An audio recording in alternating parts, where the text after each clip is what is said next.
I watched in horror as my sister Maya was dragged away in handcuffs from her own front yard. The woman who ordered her arrest stood there with a smug smile, clipboard in hand, acting like she owned the entire neighborhood. Karen Mitchell thought she had won. She thought her private army of corrupt cops would protect her forever. She thought she could destroy anyone who dared to challenge her authority. But Karen made one fatal mistake that night. She had no idea who my sister really worked for. She had no idea that arresting Maya would trigger a federal investigation that would bring down her entire criminal empire. And she definitely had no idea that within 72 hours, black SUVs would surround her house, and the Secret Service would be reading her rights. That arrest was not the end of Maya's story. It was the beginning of Karen's worst nightmare. My sister Maya had always been the responsible one in our family. While I bounced between jobs and apartments, she built a solid career as a federal contractor. So when she called me, excited about buying her dream house in Willowbrook Estates, I was genuinely happy for her. "You should see this place," Maya told me over the phone, her voice filled with joy. "Perfect lawns, tree-lined streets, and a homeowners association that actually maintains everything. It is exactly what I have been looking for." I should have heard the warning bells in those words. A homeowners association that maintains everything usually means they control everything too. But Maya deserved some peace in her life. After years of working long hours and living in cramped city apartments, she had earned her slice of suburban paradise. The first time I visited Willowbrook Estates, I understood why Maya fell in love with it. Every house looked like it belonged in a magazine. The sidewalks were spotless. The mailboxes all matched. Even the garbage cans were hidden behind decorative screens. It was the kind of neighborhood where families raised children and retirees enjoyed their golden years. But something felt wrong from the moment I pulled into Maya's driveway. A woman across the street was staring at us through her window, taking notes on a clipboard. When I waved, she quickly disappeared behind her curtains. "Who is that?" I asked Maya as we walked to her front door. Maya's expression darkened. "That is Karen Mitchell. She is the HOA president. She has been watching my house ever since I moved in last month." That night, Maya showed me the violation notice she had received just 3 days after moving in. The charge was parking her government vehicle in her own driveway. Apparently, commercial vehicles were prohibited in Willowbrook Estates. Maya's car had government license plates and small federal contractor decals on the bumper. "This is ridiculous," I said, reading the notice. "You work for the government. This is not some plumbing truck or delivery van." Maya sighed. "I tried explaining that to Karen. She said rules are rules and no exceptions would be made. I have to park on the street now." The next week, I attended a monthly HOA meeting with Maya. I wanted to see Karen Mitchell in action. What I witnessed still makes my blood boil. Karen stood at the front of the community center like a drill sergeant addressing new recruits. Her hair was pulled back in a severe bun, and she wore a navy blazer that made her look like she was running for political office. "Mrs. Johnson," Karen announced, pointing at an elderly woman in the third row. "Your rose bushes are 6 inches too tall according to our landscaping standards. You have 48 hours to trim them or face a fine." The old woman tried to protest, "But they are barely blooming if I cut them now." "Rules are rules, Mrs. Johnson," Karen interrupted. "We all agreed to maintain certain standards when we moved here." I watched as Karen systematically humiliated resident after resident. A young father was cited for having the wrong shade of mulch. A retired teacher was fined for hanging her American flag at the wrong height. By the end of the meeting, Half the room looked terrified and the other half looked defeated. After the meeting, Maya approached Karen directly. I wanted to discuss my parking situation. Perhaps we could find a compromise that works for everyone. Karen looked Maya up and down with obvious disgust. Miss Chen, you seem to think you are special. You are not. Every resident in Willowbrook Estates follows the same rules. If you cannot comply with our community standards, perhaps you should consider living somewhere else. The coldness in Karen's voice sent chills down my spine. This was not about maintaining property values or community standards. This was about power. Karen Mitchell had found a way to control every aspect of her neighbors' lives, and she was drunk on that authority. Walking back to Maya's house that night, I noticed something else that made my stomach turn. Karen was standing in her driveway, watching us through binoculars. She was not even trying to hide her surveillance anymore.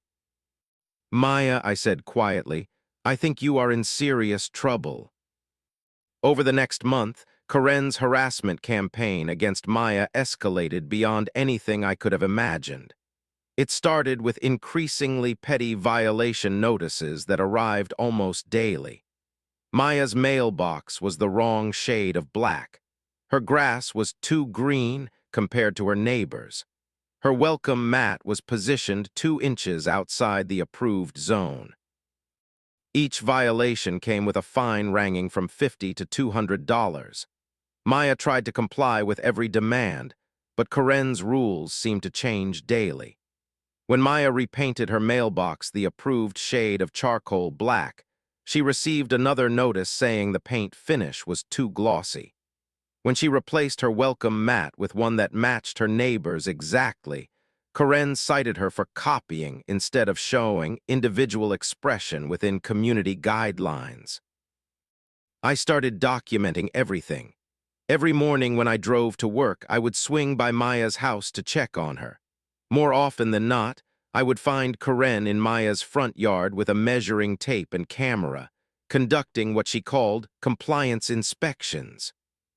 Karen would photograph Maya's fence from multiple angles, measure the height of her flower boxes, and even count the number of decorative stones in her garden beds. This is harassment, I told Maya one afternoon as we watched Karen through the window. You need to call the police.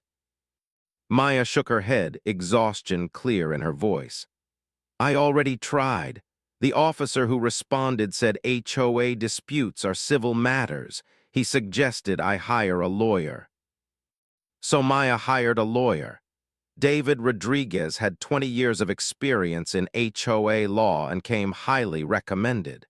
But when he reviewed Maya's case, his face grew grim. I have seen this before, David explained during our meeting at his office. Your HOA has a legal team on retainer. They know exactly how to stretch out litigation until you run out of money or give up. Most residents cannot afford to fight them for years. But what Maya is experiencing is clearly harassment, I argued. There has to be something we can do. David pulled out a thick binder. Look at this. Your HOA has filed similar actions against 12 other residents in the past 5 years. They target anyone who shows independence or questions their authority. They either force people to sell and move away, or they make their lives so miserable that they stop fighting back. The pattern was clear. Karen Mitchell had turned the Willowbrook Estates HOA into her personal kingdom. She ruled through fear and intimidation, using the legal system as her weapon. Anyone who dared challenge her authority became the target of systematic harassment until they either submitted or fled. Maya's work performance began suffering under the constant stress. She worked for a federal contractor that required complete focus and attention to detail. But how could she concentrate on her job when she was receiving violation notices every day and spending her evenings documenting Karen's harassment for her lawyer? The situation reached a new level of insanity when Karen organized other residents to file complaints against Maya. Suddenly, Maya was receiving calls from the city about anonymous reports of suspicious activity at her address. The fire department showed up to investigate claims that she was storing hazardous materials in her garage. Animal control came by after someone reported that she was running an illegal pet breeding operation. Every single complaint was false. Every single investigation found nothing wrong. But the harassment was working. Maya was becoming isolated in her own neighborhood as other residents distanced themselves, terrified that Karen would target them next if they showed any support for Maya. The final straw came on a Tuesday morning in October. Maya had purchased a new American flag and pole, thinking that displaying patriotic symbols would be beyond Karen's reach. She was wrong. The violation notice arrived that same afternoon. According to Karen, Maya's flag was displayed improperly because the pole extended 6 inches higher than community guidelines allowed. The fine was $500, and Maya had 24 hours to remove the flag or face additional penalties. I found Maya sitting at her kitchen table that evening, staring at the violation notice with tears in her eyes. "I cannot do this anymore," she whispered. "She is destroying my life piece by piece, and there is nothing I can do to stop her." I put my arm around my sister's shoulders and made a decision that would change everything. "Yes, there is something we can do. But first, I need to understand exactly who you work for and what kind of security clearance you have." Maya looked up at me with surprise. "Why does that matter?"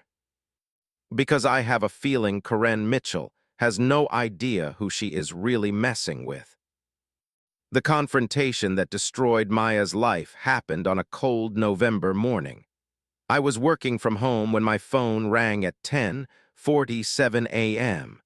Maya's voice was shaking with rage. "She is in my backyard," Maya said.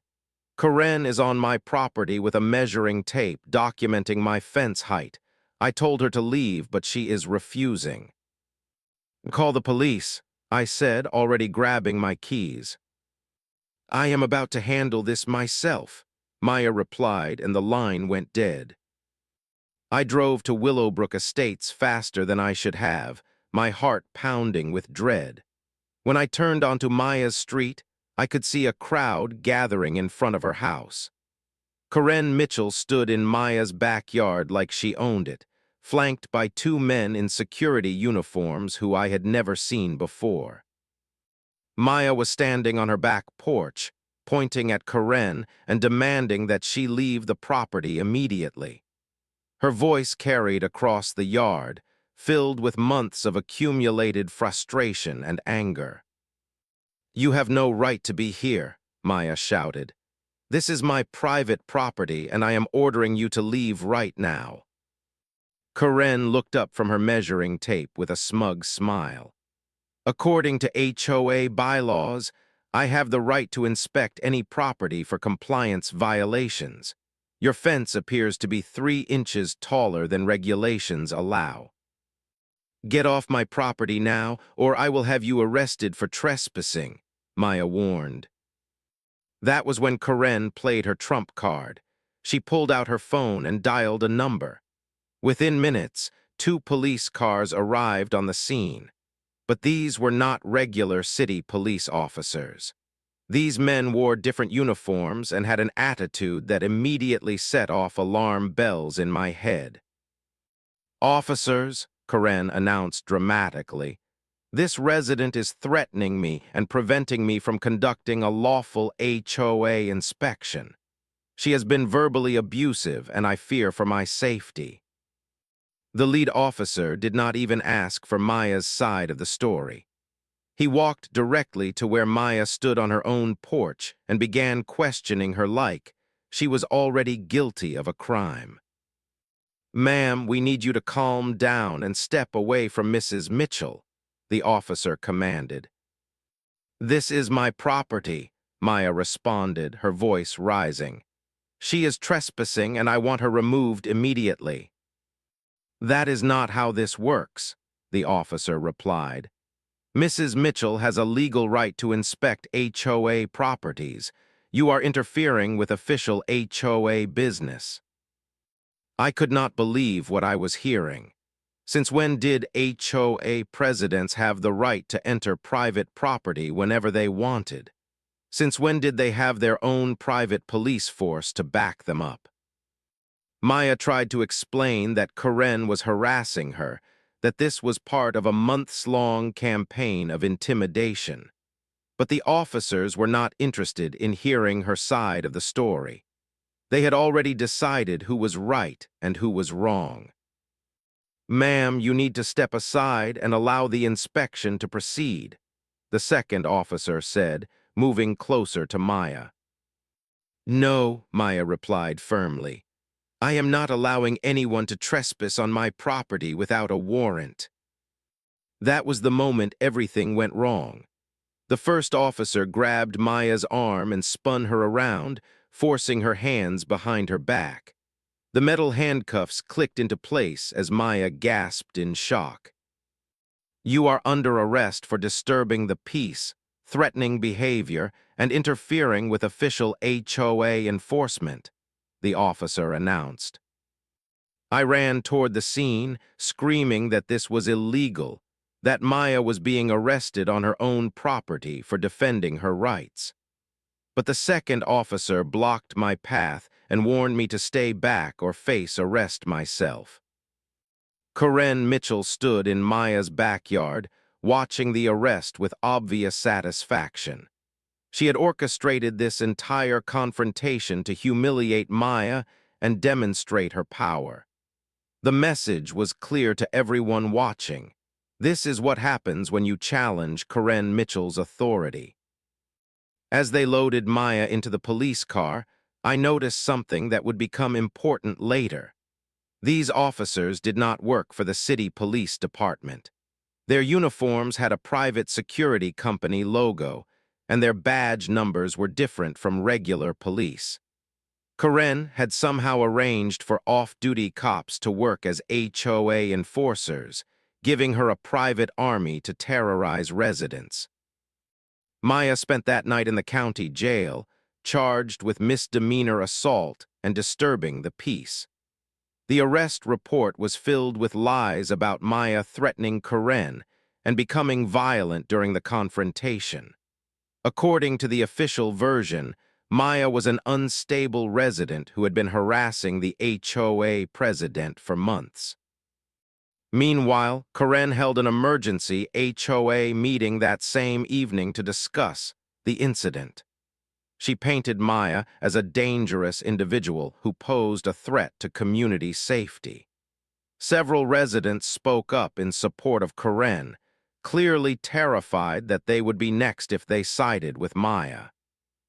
Sitting in that meeting, listening to Karen twist the truth and manipulate my neighbors, I realized we were dealing with something much more serious than HOA overreach. This was a criminal conspiracy involving corruption of law enforcement. Karen had found a way to weaponize the legal system for her personal vendettas. But as I would soon discover, Karen Mitchell had made the biggest mistake of her life. She had no idea who Maya really worked for or what kind of attention her arrest would attract from the federal government. The morning after Maya's arrest, I began the most important investigation of my life. I needed to understand exactly what my sister did for work and why her arrest might matter to people far more powerful than Karen Mitchell.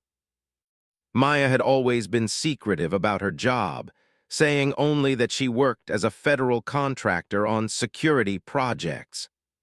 I assumed she processed paperwork or managed databases for some government agency. I was completely wrong. Using her emergency contact information, I reached out to Maya's supervisor at her workplace. Dr. Sarah Williams agreed to meet me at a coffee shop near the federal building where Maya worked. What she told me changed everything. "Your sister holds a top-secret security clearance," Dr. Williams explained quietly. "She works on classified homeland security projects that I cannot discuss in detail. But I can tell you that her arrest has triggered automatic security reviews that could end her career." "What kind of security reviews?" I asked. "Anyone with Maya's clearance level who gets arrested faces immediate investigation. The government needs to know if she has been compromised, if she poses a security risk, or if outside forces are trying to pressure her. Her arrest is not just a personal problem. It is a potential national security issue." I felt my blood pressure rising. Corinne Mitchell's petty harassment campaign had now threatened national security because she was too arrogant to research her target. Dr. Williams continued, "I have already had to report Maya's arrest to federal security officials. They are asking questions about the circumstances, the people involved, and whether this appears to be targeted harassment of a federal contractor." That afternoon, I started researching Corinne Mitchell and her HOA enforcement scheme. What I discovered was even worse than I had imagined. Corinne had been fired from 3 previous jobs for abuse of power and harassment. She had been a middle school principal until parents complained about her treatment of students. She had worked as a city planning commissioner until residents demanded her removal. She had managed a senior living facility until family members filed complaints about elder abuse. Willowbrook Estates was not Corinne's first kingdom. It was just the latest place where she had found victims to control and torment. I also researched the officers who arrested Maya. They were indeed off-duty cops who worked for a private security company called Community Safety Solutions. This company contracted with several HOAs across the state to provide enforcement services. Essentially, Corinne had hired mercenaries with police powers to intimidate residents. The more I dug, the more criminal activity I uncovered. Corinne was charging the HOA over $100,000 per year for security services, but the actual cost was much less. She was pocketing the difference through a shell company she owned. Her harassment campaigns were not just about power. They were also about money. 3 days after Maya's arrest, I received a phone call that confirmed my suspicions were correct. The caller identified himself as Agent Thompson from the Department of Justice. "I am calling about your sister's situation," Agent Thompson said. "We need to meet in person to discuss some concerns that have been raised." We met at a federal building downtown. Agent Thompson was a serious man in his 40s who spoke with the authority of someone accustomed to dealing with national security issues. "Your sister's arrest has triggered several federal investigations," he explained. "We are looking into possible civil rights violations, corruption of local law enforcement, and interference with federal contractors. This is much bigger than a neighborhood dispute." "What can I do to help?" I asked. "We need you to document everything. Every interaction with Corinne Mitchell, every violation notice, every instance of harassment. We also need to understand the financial structure of this HOA and how they are paying for private police services." Agent Thompson handed me his business card. "Your sister is important to national security. The work she does protects high-level government officials and critical infrastructure. Anyone who interferes with her ability to do that work has committed a federal crime." Walking out of that meeting, I felt hope for the first time since Maya's arrest. Corinne Mitchell thought she was untouchable, because she controlled a small neighborhood and had corrupt cops protecting her. But she had unknowingly attracted the attention of federal investigators who would not be intimidated by her HOA bylaws or private security force. The federal government was now watching Karen Mitchell, and unlike the residents of Willowbrook Estates, they had the power to fight back. The first sign that Karen's world was falling apart came exactly 1 week after Maya's arrest. I was visiting Maya's house to collect her mail when I noticed 2 men in dark suits knocking on doors throughout the neighborhood. They were not selling anything or conducting surveys. They were federal agents, and they were asking questions about the HOA. Mrs. Patterson, Maya's next-door neighbor, approached me nervously after the agents left her house. "They were asking about Maya's arrest," she whispered, looking around to make sure no one was listening. "They wanted to know if I witnessed any harassment or inappropriate behavior by the HOA. I told them everything I saw." By the end of that day, federal agents had interviewed over 20 residents. The questions were specific and pointed. Did residents know that Karen was using off-duty police officers for HOA enforcement? Had anyone been pressured or intimidated by these officers? Did the financial records of the HOA seem unusual or suspicious? Karen's panic was immediate and obvious. I watched from Maya's front window as she paced frantically in her driveway, making phone calls and gesturing wildly. Her usual confidence had evaporated, replaced by the terror of someone who finally realized she was in serious trouble. 2 days later, Karen received an official letter from the Department of Justice requesting all HOA records, financial documents, and correspondence related to Maya's case. The letter also demanded information about the private security company and the officers involved in Maya's arrest. I learned about this development from David Rodriguez, Maya's lawyer, who had been contacted by federal prosecutors. "They are building a comprehensive case," David explained. "This is not just about Maya anymore. They are investigating the entire HOA operation as a criminal enterprise."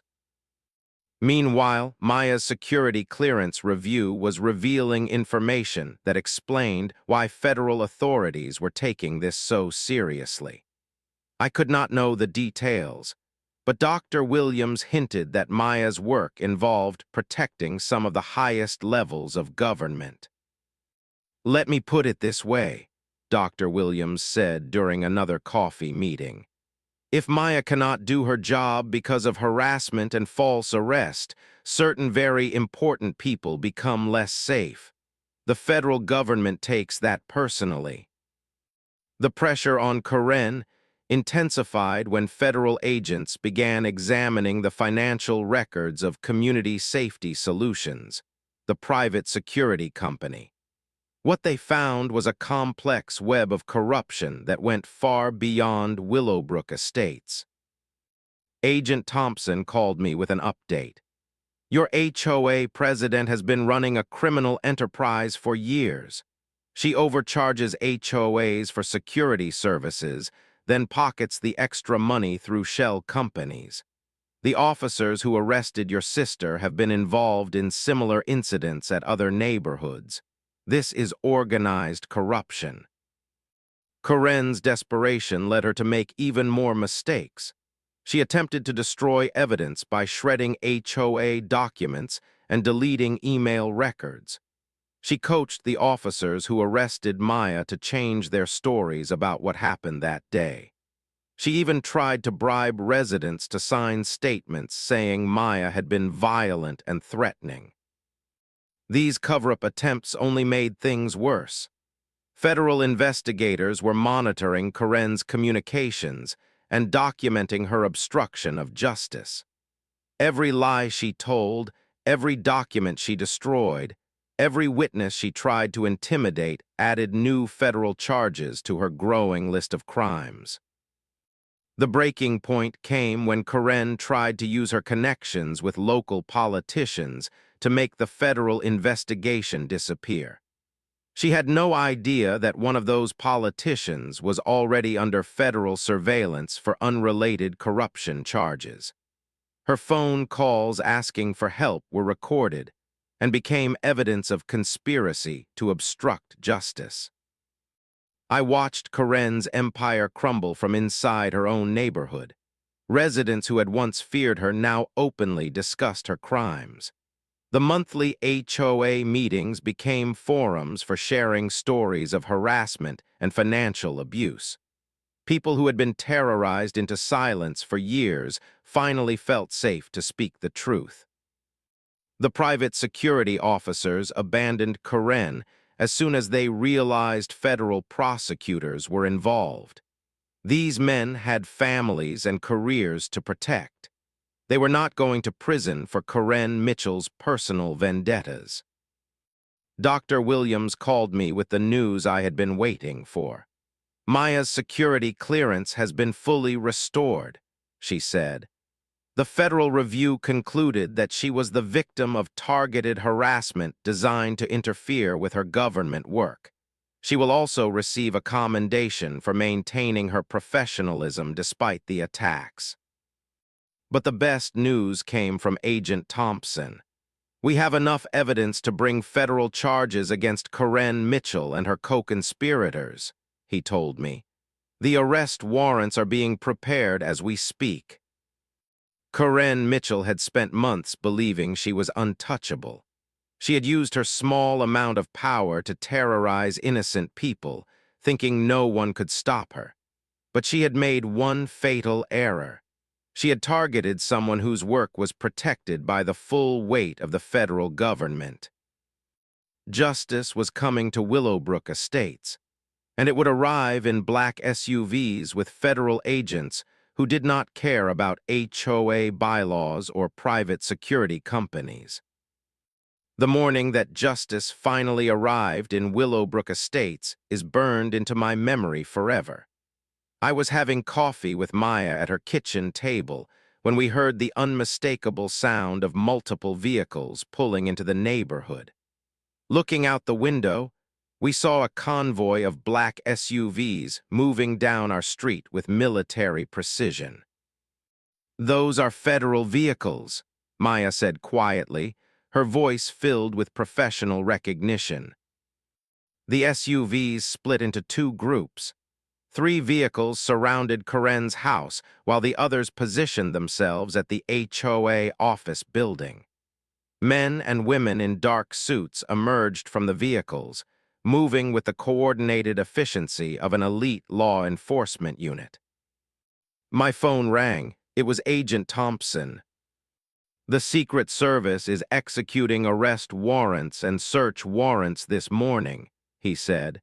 "You might want to watch from a safe distance." Maya and I moved to her front porch, joining other residents who had come outside to witness the spectacle. After months of living under Karen's tyranny, the neighborhood was about to see real justice in action. At Karen's house, federal agents were presenting warrants to a woman who looked nothing like the confident tyrant we all knew. Karen appeared at her front door in a bathrobe, her hair disheveled, her face pale with terror. She tried to close the door, but an agent blocked it with his foot. "Mrs. Mitchell, we have warrants for your arrest and the seizure of all HOA-related documents and financial records," the lead agent announced in a voice that carried across the yard. Karen's voice was shrill with panic.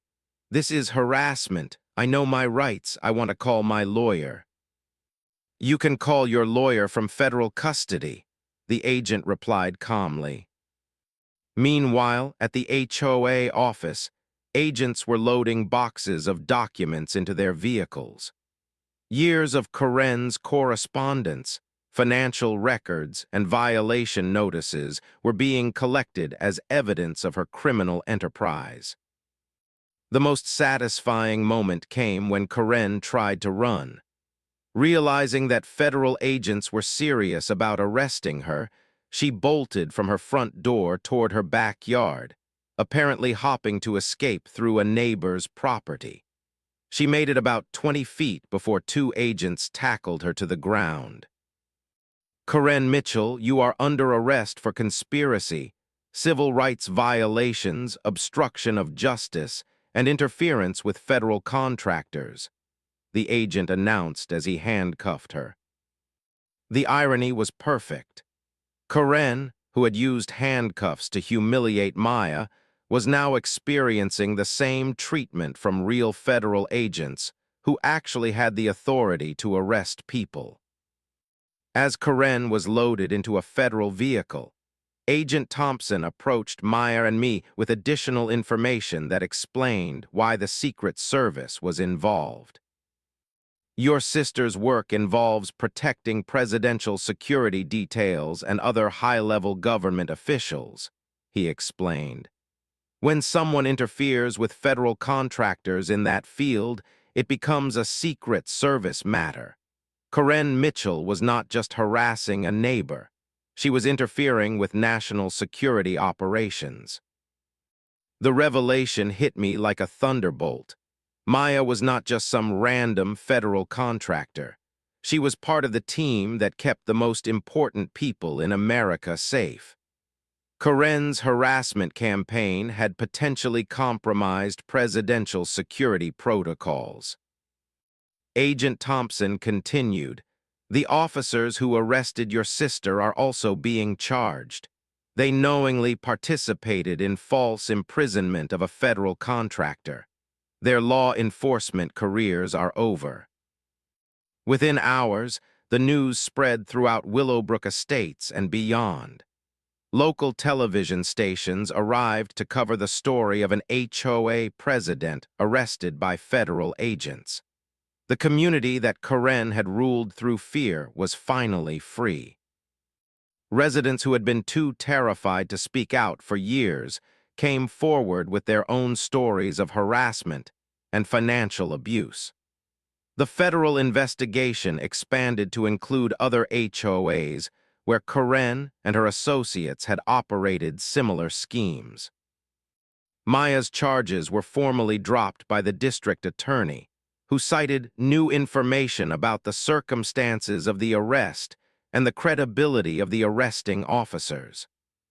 The prosecutor's office also announced they were reviewing other cases involving the same private security company. That evening, Maya and I sat on her front porch, watching the sunset over a neighborhood that felt different for the first time in months. The oppressive atmosphere of fear and surveillance was gone, replaced by a sense of hope and community. "I still cannot believe it is over," Maya said. "Karen thought she was untouchable," I replied. "She had no idea that you were protected by people with real power." The Secret Service had arrived in Willowbrook Estates like an avenging army, sweeping away Karen's corrupt kingdom in a single morning. Justice had not only been served, it had been delivered with the full authority of the federal government. 3 months after Karen Mitchell's arrest, I sat in a federal courthouse watching her sentencing hearing. The woman who had terrorized an entire neighborhood now stood before a federal judge, facing the consequences of her crimes. Karen pleaded guilty to multiple federal charges including conspiracy to violate civil rights, obstruction of justice, fraud, and interference with federal contractors. Her private army of corrupt police officers also pleaded guilty to civil rights violations and conspiracy charges. The entire criminal enterprise that Karen had built was dismantled by federal prosecutors. Judge Patricia Martinez delivered a sentence that satisfied everyone who had suffered under Karen's reign of terror. 7 years in federal prison, followed by 3 years of supervised probation. Karen was also ordered to pay full restitution to the HOA and all residents she had harassed, including Maya. You abused a position of trust to enrich yourself and terrorize innocent people, Judge Martinez told Karen during sentencing. You corrupted law enforcement officers and interfered with national security operations. Your actions were not those of a community leader, but of a criminal who preyed on her neighbors. The HOA board that had enabled Karen's crimes was completely disbanded. A court-appointed administrator took control of Willowbrook Estate's finances and operations, while residents elected new leadership committed to actual community service rather than power and control. Maya received a formal commendation from the Department of Homeland Security for her professionalism and discretion during the harassment campaign. Her security clearance was not only restored, but upgraded, recognizing that she had proven her reliability under extreme pressure. They told me that maintaining my composure while being targeted helped protect sensitive operations, Maya explained to me after the ceremony. Apparently, if I had broken under the pressure or retaliated against Karen, it could have compromised ongoing security protocols. Maya decided to stay in Willowbrook Estates, but she made one symbolic change that became the talk of the neighborhood. She parked her government vehicle prominently in her driveway and installed a spotlight to illuminate it at night. The message was clear. She was proud of her service and would never again hide who she was to appease bullies. The transformation of Willowbrook Estates was remarkable. Without Karen's oppressive presence, the neighborhood became what HOAs are supposed to create, a genuine community. Residents organized barbecues, children played freely in the streets, and people actually talked to their neighbors without fear of being reported for violations. The story became a case study in federal law enforcement training programs, illustrating how local corruption can threaten national security and why federal intervention is sometimes necessary to protect constitutional rights. Karen Mitchell learned the hardest possible lesson about the limits of power. She thought controlling a small neighborhood made her untouchable. She thought her connections with corrupt police officers would protect her forever. She thought targeting one federal contractor would have no consequences. She was wrong about everything. Real power does not come from intimidating innocent people or corrupting local officials. Real power comes from serving something bigger than yourself, like Maya did every day in her work protecting our nation's leaders.